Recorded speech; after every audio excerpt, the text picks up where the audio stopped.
प्रभुं प्राणनाथं विभुं विश्वनाथं जगन्नाथनाथं सदानन्दभाजम् भवद्भव्यभूतेश्वरं भूतनाथं शिवं शङ्करं शम्भुमीशानमीडे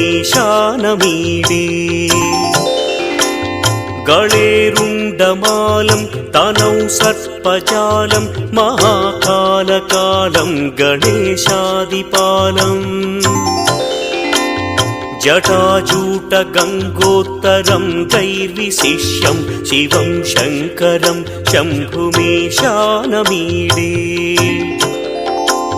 मुदामाकरं मण्डनं मण्डयन्तं महामण्डलं भस्मभूषाधरन्तम्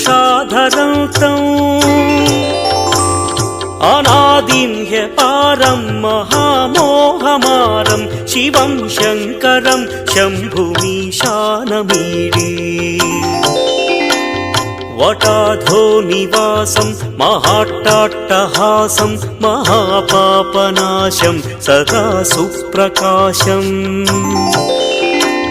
गिरीशं गणेशं सुरेशं महेशं शिवं शङ्करं शम्भुमी